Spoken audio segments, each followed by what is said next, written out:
What's up? So, I wanted to talk about the things I learned in, like, between jail and prison.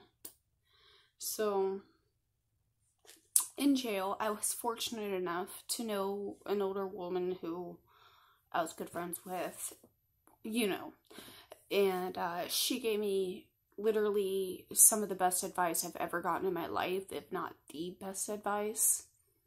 She told me, she's like, Candy, if there's ever a time in your life to be selfish, it's in prison. And no, she didn't mean, like, be selfish, just like me, or like, fuck everyone else, or, whatever, or treat people like shit, but in the way of taking care of myself, doing what I needed to do for me, putting myself first, you know what I'm saying? So, because, I neglected myself a lot in the past, and I think a lot of people do. The thing that took me a long time to learn, and in a pretty brutal way, like most of my lessons, is that you cannot pour from an empty cup. If you have nothing to give, you can't help any fucking one. So you have to take care of yourself first, Anyhow, so I did just that, I would take days where, like, I would literally just go in my room and sit in a chair by the window and read or write or just fucking think. And some of my friends there, like, they wouldn't get mad at me, or, like, they would for a little bit. They'd get the fuck over it. But, like, they'd be, like, walking the halls. We're not allowed to go in each other's rooms, unless, obviously, you're one of my 3 roommates. But, if they weren't, they'd be, like, like, in front of my door, like, hey, what are you doing? Like, come on, let's go play cards. Let's go dice. Like fucking walk the courtyard, whatever. I'd be like, go on without me. I'm good. I'm doing this, And, like, they get a little frustrated or a little irritated or annoyed sometimes, but they always got over it and understood eventually, And, I did a lot of thinking, of course, which is the fucking point. Like, I actually took the time, like, how prison is intended and how it's supposed to, like, the experience is supposed to go, like, how people, whatever, the intended fucking result, the intended point of it all. Like, I actually did all of that, like, worked hard on my fucking self. I took every class I could, whether it was just, like, for fun, for something to do, or to learn, like, any fucking thing I could get into, I would. I took a health class. I took a class that was about, like, abuse, which I learned a lot in, and realized, a lot, like applying it in retrospect to what I'd been through, and realizing, oh my fucking god, I didn't even realize, like, how bad it was, And the fucked up thing about coming out of an abusive relationship is when you realize it was an abusive relationship and you were being abused, it makes you feel stupid. I know it did me, and I know it does many, many other people. But the thing is, they don't target you thinking you're stupid. Like, and generally, most abuse victims aren't fucking stupid. I honestly think these abuser types, they tend to have common tendencies, like, personality traits, characteristics, social styles, if that makes sense. Like, to me, a narcissist doesn't see people for who they are, and, like, just the person they fucking are. They see them as objects, as a means to whatever their ends is, So, because it's all about them, which is what tends to get narcissists caught up a lot. Not the whole it's all about them, but they only see from their perspective, so it's hard for them to see where they could have fucked up, you know what I'm saying? Fuckers. Anyhow. So, learned a lot about abusive relationships, and I didn't just stop there. Like, when I got out, I continued to do everything I could to learn about it, because first of all, I never, ever wanted to be in that situation again, or in a relationship like that, right? Second of all, I've always felt and said that no pain is in vain if you can use it to help another, you know? So, like, and also, like, things that maybe some people regret or wish didn't happen or even resent,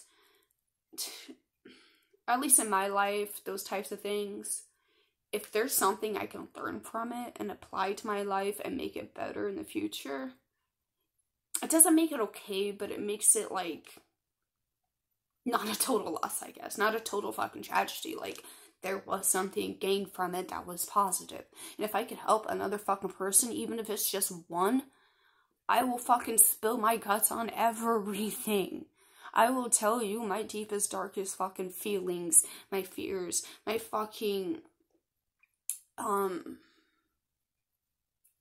fucked up mindset and view, not just of the world, of my abuser, but of myself too. Just, ooh, man. They usually have a system. It's like now, not every abuser's the same, you know, but it tends, like, to be similar things and processes, methodology, whatever you'd want to call it. So, you know, it's isolation. They get you away from your friends and family so that, well, you won't have anyone to fucking talk to tell, or they won't want to talk to you because they make you push them away in like such a way that's so disrespectful that they get mad at you or whatever, you know?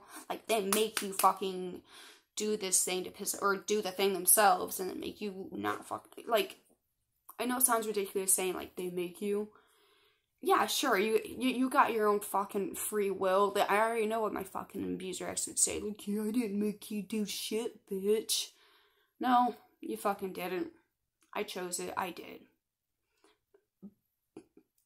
But the thing is, like how I see consent. Consent isn't only being an adult and saying yes, but being aware, fully aware of something, right?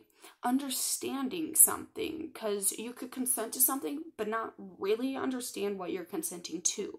So therefore, is it really fucking consent? You know what I'm saying? So, isolation. They fuck with your mind, like gaslight you, manipulate you, lie to you, which goes in with the gaslighting, you know.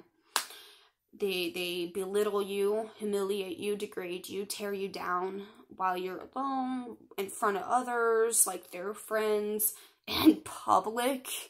You know, it's just, it's very, very, very fucking, it makes you feel this fucking small, you know. Especially when the people around, like their friends, like none of them even fucking say anything, which one or two of his did. But, like, I'm sure they felt like it wasn't really their place, but they didn't like what they fucking saw. So, you know, like, they would say something to him, but it's not going to change him, and he's not going to listen to him, and he didn't, you know? An abuser, in my opinion, I don't have hope for most. But I do want to believe that there are some that can change their ways and, like, come out of it and realize where their issues stem from and why they're treating people like this and what makes them the type of person they are and how they can change it, okay? So after they've isolated you and belittled you and they break down your very sense of self and self-esteem, self-worth, fucking everything. They make you question yourself. That's a gaslighting, you know.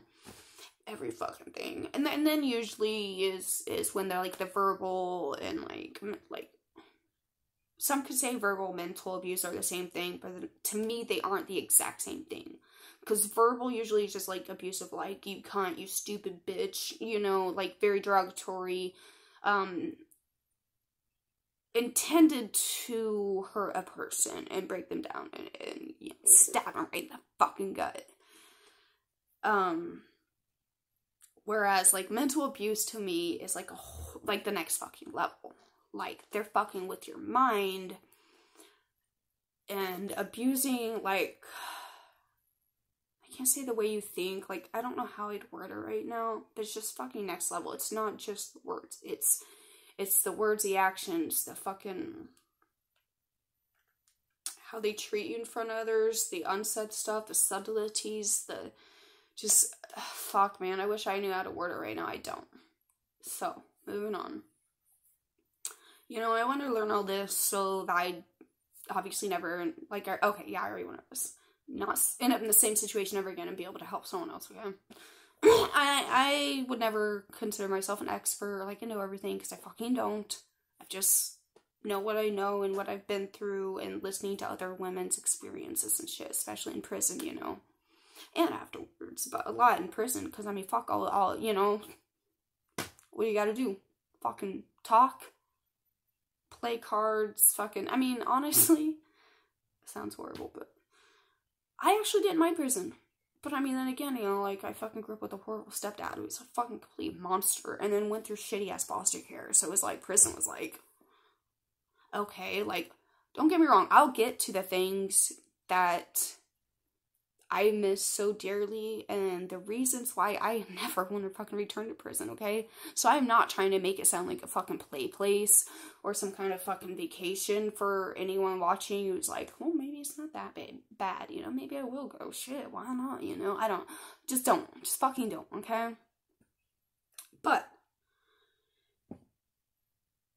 okay, so when I was in jail, you know, just like in the first week or so probably, I remember there was like one night, it was rainy, it was dark, they had windows, like one window super, super high up, and like sometimes I'd look out it and just like, we're watching a movie one night, I don't fucking know, it's just like the noise of the movie, the atmosphere of the jail, and like the time of night, everything about it, just like, I guess made me realize like, I'm gonna be here for a fucking minute, right? Because I had already decided on going to prison. The DA wanted to fuck around with me, and I was like, you know what? I literally told my attorney, I said, you know what? Fuck it. Tell him to send me to prison. My attorney's like, what? And I was like, tell the DA to send me to prison. I want to go. Honestly, I thought it was going to be, you know, just playing his little fucking mental game.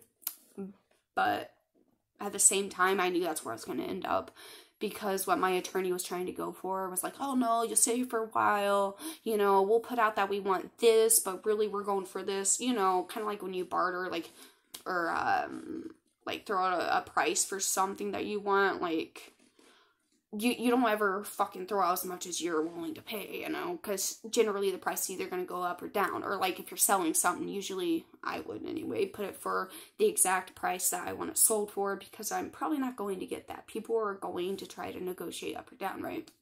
You have to fucking leave that, you gotta think ahead, kind of like rock, paper, scissors, okay? Chess, checkers, I don't fucking know, whatever. Anyhow, fuck a diddle. Where was that, man? Man. Okay, well, whatever. Fuck. So, yeah, I took that health class. I took a card making class. It was great. I made some good friends there. The ones that, I thought genuinely were, like, fucking pure evil, I mostly just stayed the hell away from. And another thing, that I learned in prison, honestly.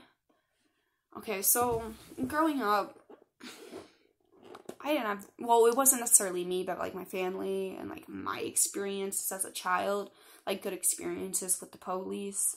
Like, I saw them basically as terrorists, you know, as hateful, cruel, mean, power-hungry, God-fucking-complex, control-freak fucking monsters. All of them. Every single one. Ridiculous, right? But I mean, you know, like, I'd witnessed people that I loved being, you know, which obviously is not the cops' fault, they're doing their damn job. But as a kid, it, you know, it feels like, but except for the time when I was a kid and they took Doug away, it was like, thank you, my heroes. But, and my brother, for instance, right, he got in a lot of trouble. He had behavior problems, whatever, growing up. And he, one time, and I know this is the fucking absolute truth, so he had ran away from one of the homes or something, I believe, and the cops caught him, and it was like hours away from us, and he had made it like a good, I want to say either hour or 3 hours away. Like, I remember even back then thinking like, whoa, you ran that far, like, you're so brave, you know, because it's unknown territory, it's night, it's scary, like, whoa, you know, whatever. Anyhow, and when they caught him, they you know, they put the handcuffs in his, you know, fucking arrest him, you know, put the cuffs on him. tell him to get in the car, and, like, they want him to get in immediately, and, you know, handcuffs, like, it takes a minute to, like, it's kind of an art with handcuffs under your bag and, like, getting in a police car because you don't want to hit your head, and, like, you gotta, like, bend down at the same time, get your butt in the seat, you know, all that shits.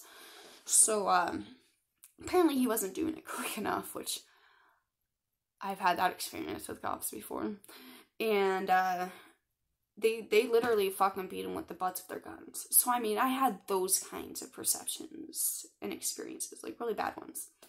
Granted, correctional officers are not the same as, like, everyday police officers, but it's, like, in the very similar line field of fucking work, right? So, that's another thing the other prison taught me was, you know, and maybe it sounds dumb, but they're all human too. They're just doing their goddamn jobs. Most of them are actually good people. There are the few that are those power-hungry, fucking god-complex, monstrous freaks. There are, but that is not the majority. I do not fucking believe that one bit. I met some very, very good people as correctional officers, as inmates in there. I met some very evil people in there as correctional officers, as inmates. So, I mean, and you know, something else I realized in jail was, one of the COs there was a girl I went to high school with. She was like a year or two older than me. And I remember at a dentist appointment, and we're waiting for it, you know, and I'm out there, like, handcuffed, shackled, whatever, and we're talking about high school and this and that, and, like, you know, of course, would either one of us ever thought, you know, we'd end up in this kind of, like, predicament? No. And, you know, it made me realize, like, how easy someone's life can fucking change. And not just that, like, when I was in prison, it really became a lot more fucking clear. Like, there's a lady in there who, like, I mean, years and years before had been driving drunk, hit someone and killed them.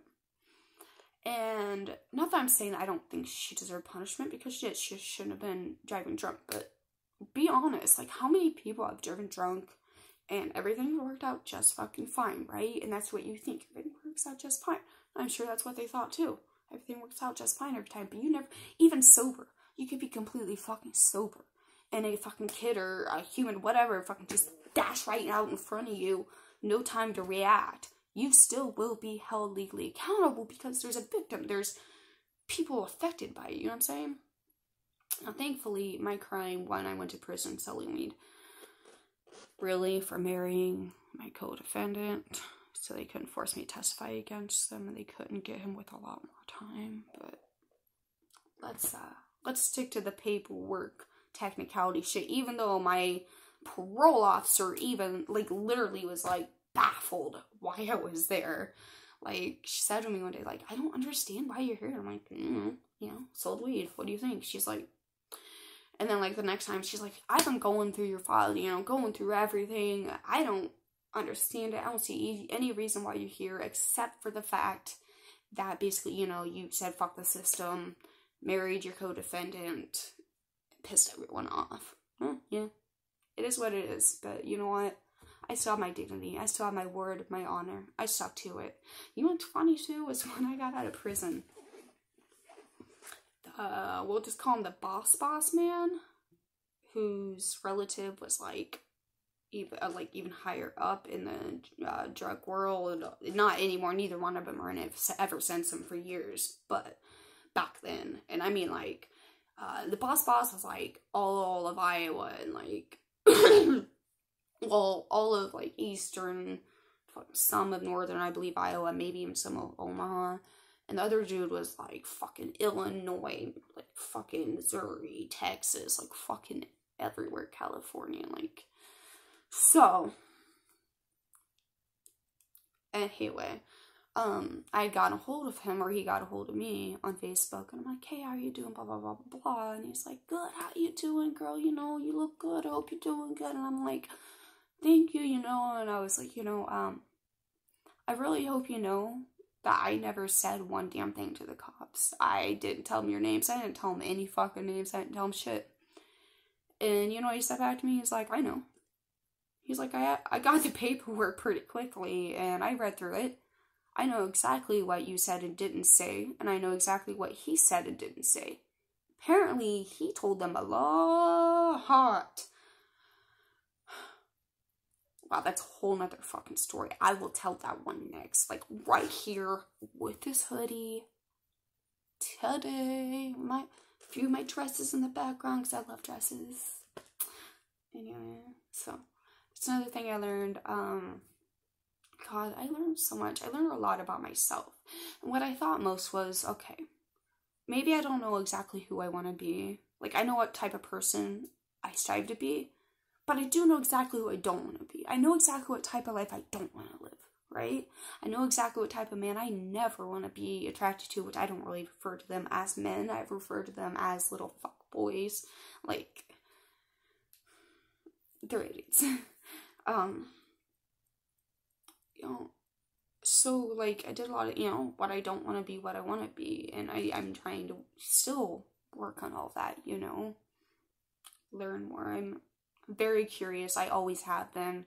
My nickname as a kid was literally Nosy Nelly because I'm so curious. You could call it nosy, but I wasn't, like, nosing just to find information. I just was curious, literally. Like, I'd go through junk drawers and this and that, like, everything. Just, I didn't take anything. I just wanted to look and see what was in there. That's all. That's it. That's it. Just curious. So, yeah, if I think of any more right now, I'll do it. You know, I'll tell you. But, and I'm sure there is, but I've already been rambling enough. So, and I'll get to that story. It's a fucking wild one, okay?